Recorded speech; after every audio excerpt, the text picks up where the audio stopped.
even more gangster government than our quickly deteriorating United States of no rights is, of course, China. Now, their one-child policy has, according to their own statistics, prevented the birth of more than 400 million children. It's created a genocide, particularly of young girls, because of the preference for male children and the one-child policy. Millions upon millions upon millions of girls are aborted.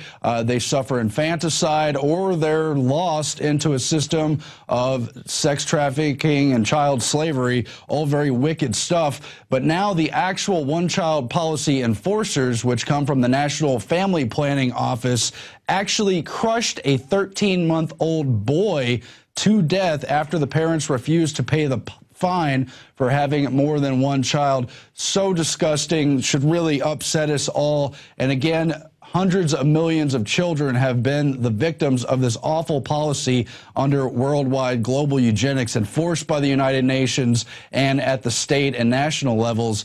But here is just that one case. You know, Joseph Stalin said one death is a tragedy, a million deaths is just a statistic. Well, here's the case of just one child, a boy physically crushed by a car. They said the parents got upset that they had to pay the fine, that they were found out, that they were being hassled again by these family planning enforcement police. And so, well, the police guy just decided he was going to crush the child because he's dehumanized, sees no value in human life, and actually gets paid bonuses for each child he prevents from being born or seizes from parents or gets fine money for or, you know, induces into infanticide. Yes, the family planning officials actually get bonuses for each kill count they have. I am opinionatedly calling it a kill count, but let's be honest, that's what it is. And already abortion is murder. This national policy is suicide, genocide, and murder,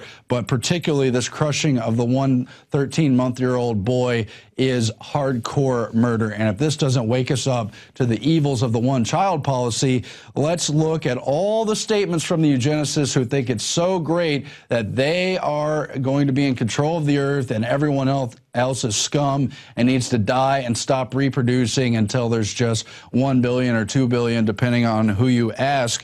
But Jurian Mason, who wrote this article, cites, of course, John P. Holdren and Paul Ehrlich's eco-science plan for the planetary regime that would use food as a weapon to enforce national population limits and enforce them thusly. But he also talks about the United Nations enforcing it. Well, again, as I mentioned, the United Nations are the private foundations, the Rockefeller-controlled Population Center, the Bill Gates Foundation, the Ford Foundation, and so many others go to the individual countries, induce the countries to set up a national family planning office. And as I mentioned, then those workers get bonuses to go house to house to collect data and statistics and target families that have too many children, get them to get on birth control, get them to agree to abortions, or they'll just secretly sterilize you in camps if it's India, or they'll create this massive genocide as in China, as of course we've already talked about. Just discussing, they literally call the people they're seeking after targets. They literally call them targets.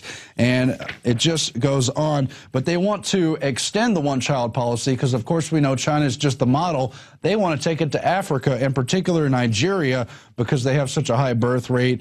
And they're really just promoting the idea that you should have to have a license to have a child, and that it's okay for a government entity to tell you who's going to be born. Well, we know it's probably going to destroy China. But look at the case from last year. If you guys could pull up the other tab next to that, they also steamrolled a man because he refused to give up his land that the Chinese government wanted to seize and give to a corporation. That's the kind of thing that goes on in China as well. So just so much draconian tyranny. We really have to pray that our country doesn't slip that far. We need to say no against this, expose what the United Nations and these private donor groups that are tax-free here in America are doing, so we can rein this in so it doesn't reach our shores and so we can stop killing people in other countries. Visit Infowars.com and PrisonPlanet.com. When you're on the site, you can also tune in 24 hours a day to my daily radio broadcast. There's also a free iPhone app to listen to the syndicated radio show when and where you want.